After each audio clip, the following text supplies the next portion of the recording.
Welcome to another episode of my podcast That's Fine With Me. Today we're going to be talking about And Just Like That show, and just like that, it was canceled. I try to keep myself pretty distant from the show, especially discussing the show on my channel, but then I realized it's been canceled, so now we can talk. We can discuss what was going on in this episode, what I literally hated about this episode. And this is me for the first time filming this podcast in 3 weeks, because when I went on my vacation, I pre-recorded a lot of the stuff and you could probably just see them non-stop without a pause. But this is actually me getting back from the vacation and showing you guys my thoughts on the last episodes and last 3 seasons of Just Like That. Let's dive into the episodes. Okay, we're going to refer to the original series, Sex and the City, that I loved a lot. And I did a podcast on Sex and the City, and I think they might have ruined us a little bit in the sense that people thought Sex and the City was a real deal, and they try to act the same way as main protagonist. In some ways, it's really cool because the show was empowering and bringing a lot of different aspects of life that were not shown in movies or that were not discussed, and they were really, I guess, shady in a way back in 90s or 80s and many years before that. That is the main reason why I think Sex and the City was important process of modern community, modern society that have impacted us heavily, sometimes in a good way, sometimes in a bad way. And of course, when you have this nostalgia and when you've been watching the series for a long period of time and rewatching over and over again, you expect certain, I guess, life for the characters in the future. The only difference is that it's pretty common, I guess, mistake to bring some shows back because you can't do the same thing that was working for original series. As for sex life of main protagonists, most of them got married, most of them remarried, most of them, I don't know, like changed the career path, and that was fine, but still the main idea of the series was sex. When we were, I guess, left with And Just Like That, we realized that there's still not going to be a lot about sex, which is totally fine. I don't really want to watch someone 50 plus or even 60 plus to have sex as, I guess, in Sex in the City. And I don't really think it's not even like aesthetically pleasing, but it's just a little bit different phase of life, which I get it. The only problem that I personally have with And Just Like That, it just was extremely boring as a reality show that you tune in and there's no drama, no action, there's nothing that can happen and just spark some interest. I can't say that I was laughing as much at Sex and the City series. I can't say I was fascinated with some storylines. That was dull, boring, and fashion wasn't even there. I don't really know. I mean, the first Sex and the City series, it was really nice to see some beautiful outfits and some fashion choices, not maybe in the first seasons, but still was really pretty and cool. And if we're talking about later shows, some of the outfits were genius and I'd say they're really pretty, but at the same time they had some questionable choices in their outfits as well. But this is my personal opinion. So okay, let's break down some of the character changes that we saw through the series. Miranda Hobbs. I want to start with Miranda Hobbs because I think she changed the most, and that is the main reason why I want to bring her at a pedestal of these changes. And I would say that Miranda Hobbs, a lot of people were speculating that she should have been a lesbian in 90s series because she was very opinionated. She had a career of a lawyer. She was very into being free-spirited and have her own apartment, has her own freedom. But I think that if authors had created Miranda Hobbs in 90s a lesbian, that would have been a little bit more cliche than it was with her being a straight person. And let me explain why. So when you try to picture a lesbian who is very kind of like opinionated and strong figure, you kind of see a female version of a male, but being a lesbian. You're like, oh, I kind of get it why she's a lesbian because she act like a man and she's probably going to be dominating in a relationship, and that is the reason why she chose to be a lesbian, to take control over someone who is a little bit more soft and maybe not that opinionated, and most of the time it's going to be a female figure. That is the main reason why they could have, kind of picture her being a lesbian. But at the same time, I would say I have nothing against Miranda going lesbian this season. The only weird thing that in the first series and first episodes, she actually tried to date a person, like a lesbian, and she kissed her and she said, no, definitely straight, which doesn't actually align with the main idea of the first, second, and third seasons of And Just Like That, because she's like, oh, I have sexual awakening, and now I feel like I always had to be a lesbian. But like, you didn't actually have to be a lesbian because you tried and you didn't really like it. It's the way that they try to rewrite history, which I hate. It's not about the transition of Miranda Hobbs, it's because they try to rewrite something that we saw with our own eyes. And that's what I really hate about this character change. Another disappointing factor was when she cheated on Steve, and in the first movie she was like, oh my god, that's the part that he betrayed me, that's the part that he did this to me. And they were kind of like happy in the first and second movie, but then again in And Just Like That, they created this problem out of nowhere with Miranda and Steve, and they made Steve to be a very old, grungy person who can't hear, who can't see. And you're like, this is not Steve that we know. That's not a fun, like very active and cool Steve that we all loved in Sex and the City. That is the main reason why I guess it just doesn't really make sense. She's a lawyer and she's always like, I'm gonna be honest, I want to fight for the rights. And now she's actually cheating on Steve. And what I hated the most, that Miranda, she has changed so much that now she's a yes girl, in my opinion. Most of the time she would actually claim her opinion and she would say, I hate you for this, I hate you for that, I am not going to stay with a guy just because I have to stay. If I have to be alone, I'm going to be alone. And then the series of And Just Like That, she always tries to go with people and agree with them even when it's not in her priorities. For example, in the first season, first episode, she quit her company and she wanted to become a human activist, right? I don't know, lawyer or something like that. And what was weird, in my opinion, that when she went to this university and she, for the first time, met a professor, Naya, she was like, I want to do whatever it takes to make sure that she likes me. Though I know Miranda, she wasn't always like that. She didn't really care about people, and she knew that. And then another great problem was when she tried to make sure that Chea loved her the way she wasn't the person any longer. So she could become a little bit more softer, and she was willing to move to LA. And then she was okay when Chea literally destroy her in her stand-up. That is the main reason why I just couldn't recognize Miranda as herself. And especially in the third season when she had no place to stay and she moved with Carrie, though I'm going to discuss it later, she again had to apologize for everything, not walking in the shoes, sitting in the table and working with the table, eating some Chinese food. I totally get Carrie's side where you're in my home and I don't want you to eat something from my fridge. I don't want you to walk in heels around my house. But when you do the same, and like I'm jumping from one person to another, it's a little bit weird from Miranda's side, but she's still again apologizing. And then Miranda is talking about this neighbor that Carrie fell in love with, or maybe just had a spark with, and then again she had to apologize for her opinion. That is not Miranda. This is not someone that we actually saw in the series of Sex and the City. As well as very weird and cringy scene with a nun when she had sex with a nun, and this nun turned out to be a virgin, and they devoted the entire episode to this weird, stuff, and they were just like talking and talking and talking about that. This was not something that I expected to see from Miranda, being apologetic, moving for a reason of just, someone that she just met. But when Steve actually had sex with someone, when they broke up, she got furious. I mean, like, how can you blame Steve for having sex with someone else when you broke up with him? Yeah, the context was that you're missing me, you want me back, but now you have sex with someone else. But you actually had sex with numerous times with Che, and you didn't really care about Steve in all these years, and now you're blaming him for having some random sex with the person when you were not even living together. That is weird that she was actually getting all this frustration on Steve, but she didn't really care how she offended him in a way.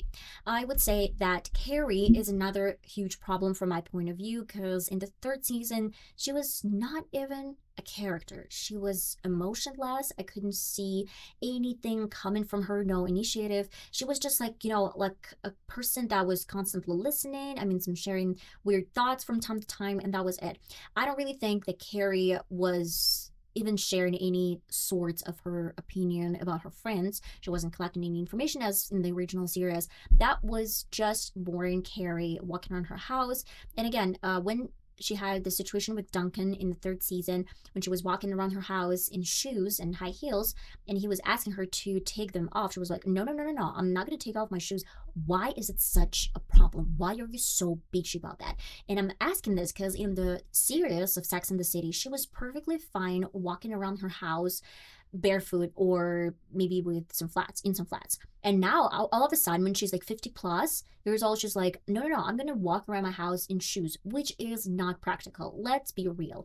Where did you see people walking around their own houses in heels? It's pretty unique and weird, and I didn't really get this. I didn't really get the point. As well as with Miranda, she offered a place to stay for her really old friend Miranda, and now all of a sudden she's like, don't touch my table, why did you eat my breakfast, why did you eat my banana? I kind of get it, this frustration. I totally get this, because when there are some people and you've been living alone for quite a long period of time and you get used to your own routine, it's really hard to adjust when there's someone with their own habits. But at the same time, this was your idea. Why did you actually invite her in the first place? I mean, I totally get it. I totally get that Miranda was in the wrong, walking around the house naked and eating her banana. But first and foremost, when you invite this person in your house, then like from my personal point of view, you kind of know that you have to set some certain rules. Not even rules, but like, okay, I have something to eat for breakfast. Maybe you need something else. I'm going to go shopping and pick something for you as well. So as a host, she was expecting Miranda to have nothing for breakfast, and she was pissed when Miranda had something for breakfast, which is not okay maybe. At the same time, Miranda could have actually gone shopping and purchased her own products. That's just, the whole story was super messy. I didn't really get it, why she invited her over. That was weird. And especially the whole situation with Aiden. In the first season, we left big. She didn't even grieve as much as I expected her to be shown, I guess, in the series. And the phrase that maybe I should have dated Aiden in the second season, if I'm mistaken, and Big was a huge mistake, that was odd. I mean, first and foremost, it made me feel like Carrie all this time was after his money, not after Big. And when he died, she's like, maybe I could have been happier with Aiden all this time. First and foremost, you can be happy with Aiden because he is a family person and he is a family-oriented person. And Carrie didn't really want to have kids according to the series. As well as Carrie, she was about bougie lifestyle, about New York City, and Aiden, he was a farm man. It was shown in the series, Sex and the City original series, that he really loved his very far away home where he was building, redoing, and making sure that it was a safe place to stay.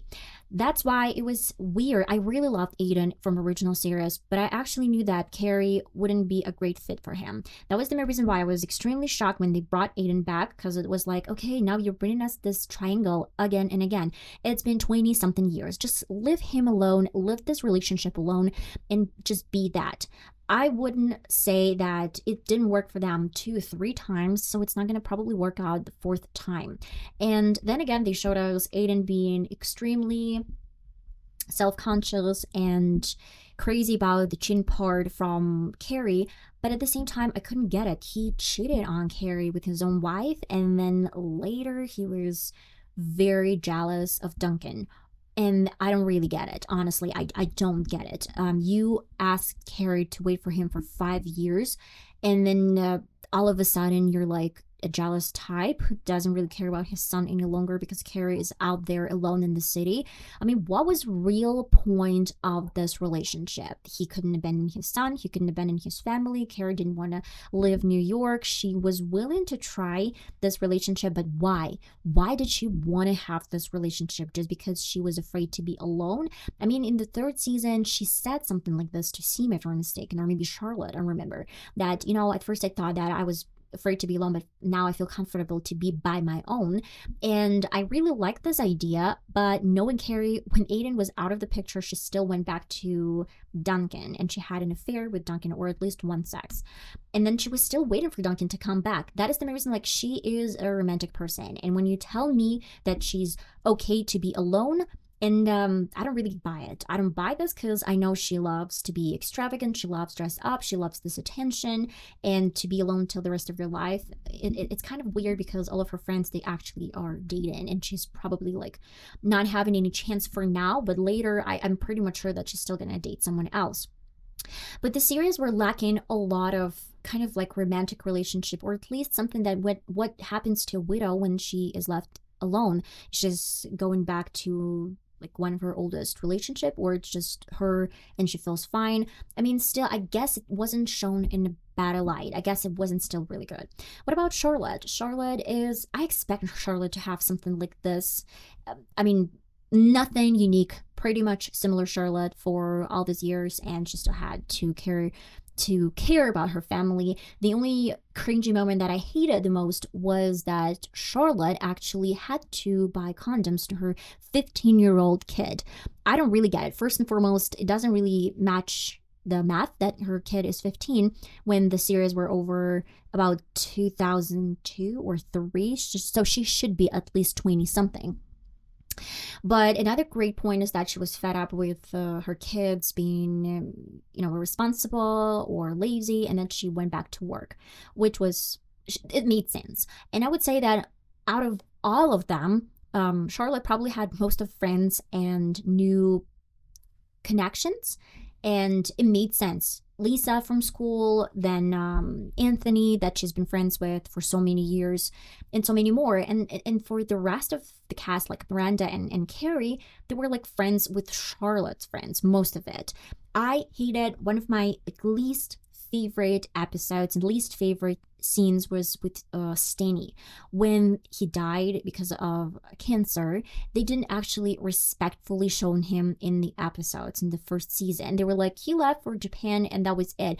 That was disgusting, honestly. The person, he had been in the show for years, and through all these years, we really adored him. And now when they shown him in a way that he just left, it just doesn't really make sense. As well as the problem with Kim Cattrall, or it's better to say Samantha, the excuse that they stopped being friends because of some childish reasons, because she had no money to represent her. I mean, it's stupid because she had literally a husband who could afford a very prestigious apartment in New York City, Manhattan. And now you're telling us that you had no money, and then that is the main reason why they fell apart with Samantha. I mean, they could have done something better, so much better than this weird explanation that they don't even connect. And when Samantha did not judge her at all and offered her some money when she needed those money to buy her own apartment, I don't really think that was an issue, and that was weird. I hated a lot of things about the show, but most of it, a lot of plot lines and a lot of different characters. The characters that they tried to make them lead characters.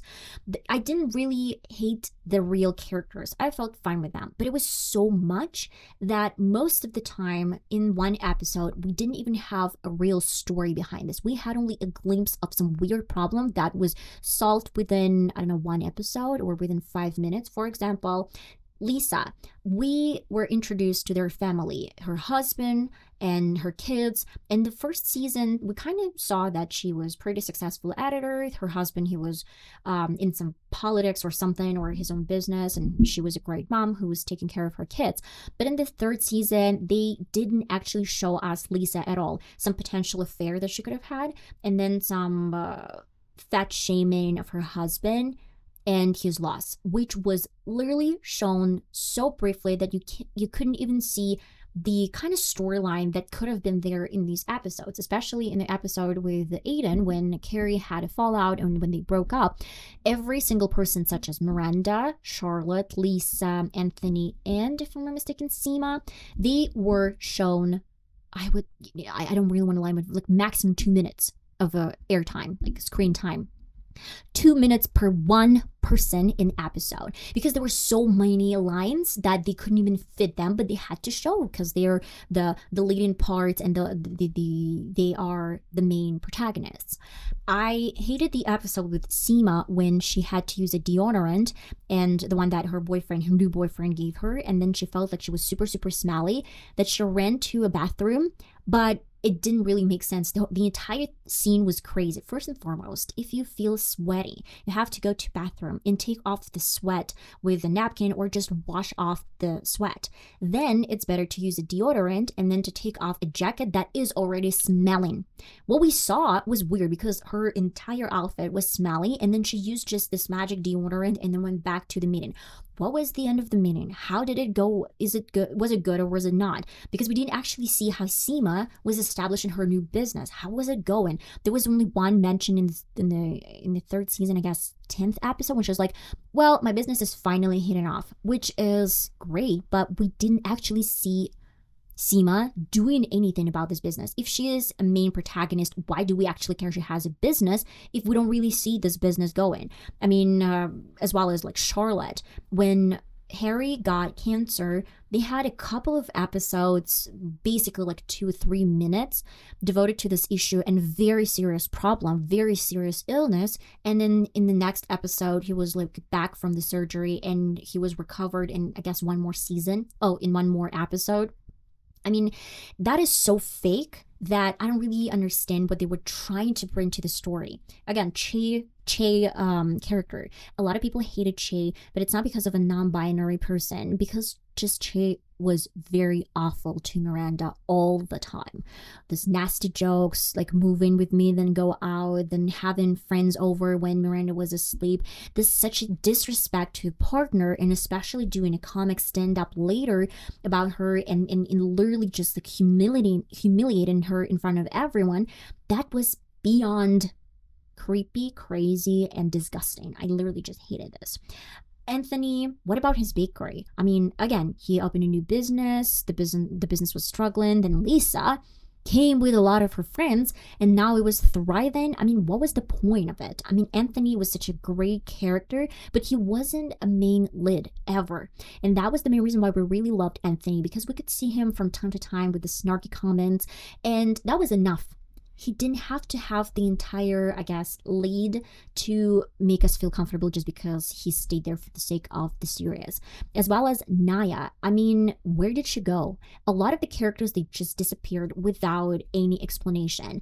Why did she leave the show? I mean, yeah, she left the show because of some schedule differences, but like, what was the explanation that she actually left? I mean, no one talked about Naya. No one talked about her career path. Like, what happened to Naya? Miranda, one of a sudden, super close to Naya. She's rejecting the opportunity that was from the university. And now in the third season, she doesn't even mention Naya, which is crazy. Did they have another fallout that she couldn't afford Naya as her friend?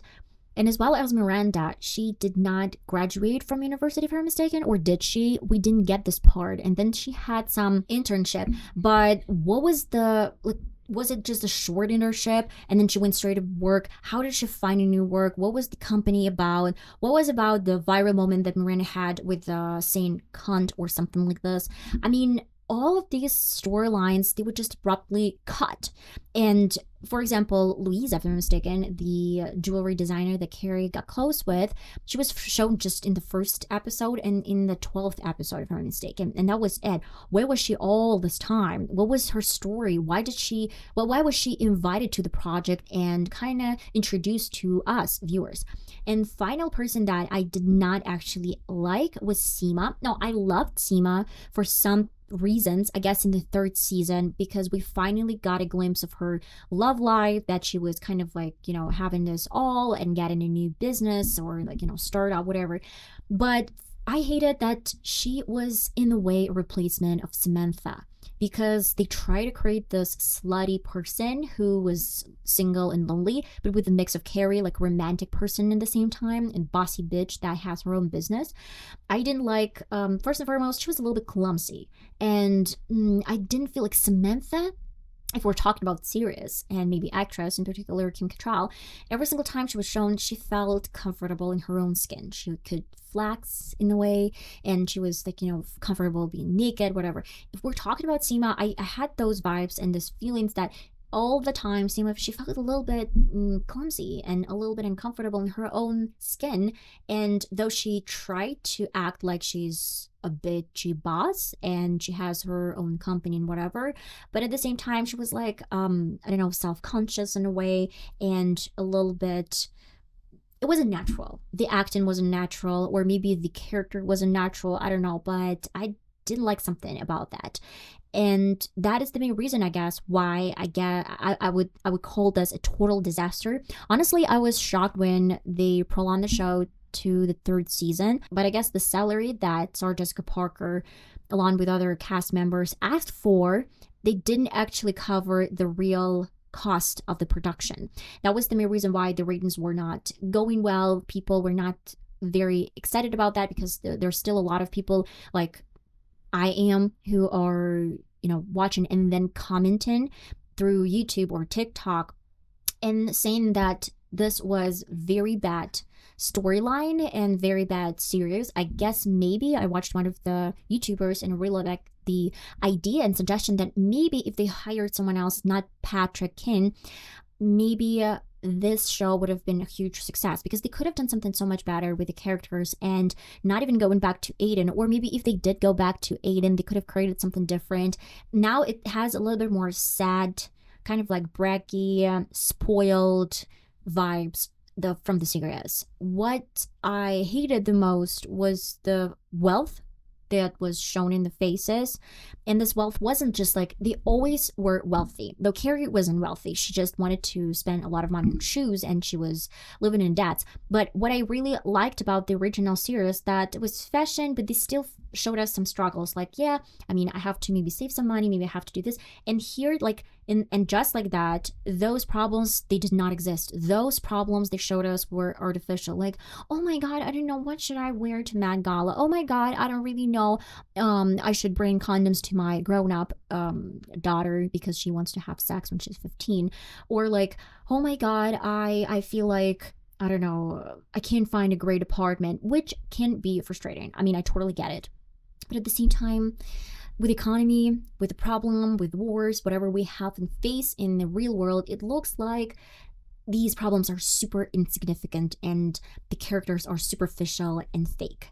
And even Carrie, a lot of people loved the entire wholesomeness of Carrie Bradshaw, but I felt like she wasn't there. She was kind of there, but she was always quiet, especially the moment with Aiden when he came to her and he threw a stone in a window and he broke the window, and she acted the same way as Miranda. I'm like, okay, he didn't do this on purpose. I totally get your frustration, but then he said, okay, I'm gonna go and buy a new window, and she's like, this is not gonna be the same window because it had a little bit different rainbows, and you're listening to this, and at first she's saying it's okay, but then she tries to shame him for breaking the window and then saying that it's not going to be the same window. And you're like, why do you say this? You're saying this to make him feel bad? Because it actually sounds like you want him to feel bad. It's okay, but my window was so much better and it's such a pity that you broke it.